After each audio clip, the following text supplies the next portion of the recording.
तर यामध्ये साहित्य लागणार आहे भोपळा, गाजर, एक आवळा, कोथिंबीर, 2 लसणाच्या पाकळ्या. अवेलेबल असेल तर तुम्ही आलंही ऍड करू शकता किंवा घरगुती आल्याची पेस्ट तुम्ही ऍड करू शकता.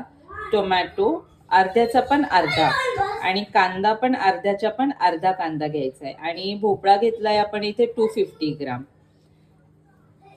आपण भोपळ्याच्या छोट्या छोट्या क्यूब्स करून घेतलेल्या आहेत. सगळं सामान आपण कट करून भाज्या यात घेतलेल्या आहेत सगळ्या. आणि लसणाच्या पाकळ्या ह्या सालीसकट घ्यायच्या नेहमी.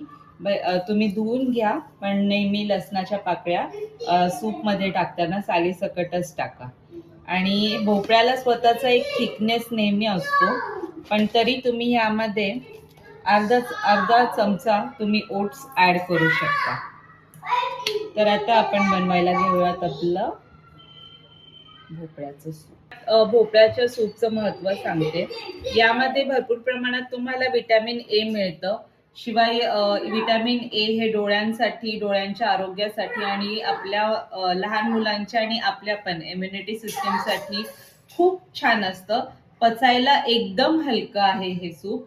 आणि तुम्हाला हवं तर तुम्ही यामध्ये मुगाची डाळही ऍड करून बनवू शकता, पण मी जास्त करून सूप्स मध्ये नेहमी ओट्स ऍड करते.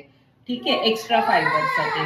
तर ह्यात आपण इतरही फळभाज्या वापरलेल्या आहेत, त्यामुळे भरपूर प्रमाणात तुमच्या मुलांना फायबरही मिळतं.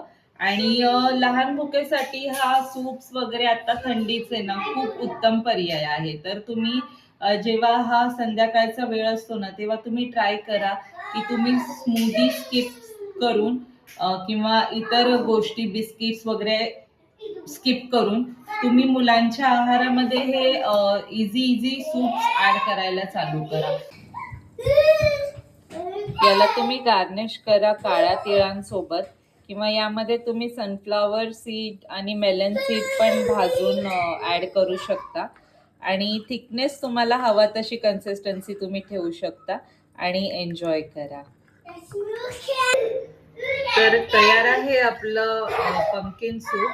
याला तुम्ही काळ्या तिळासोबत गार्निश करा आणि एन्जॉय करा हिवाळा. हे खूप पोटभरीचं सूप आहे, तुम्हाला नक्की आवडेल. तर ही रेसिपी तुम्ही नक्की नक्की नक्की ट्राय करा.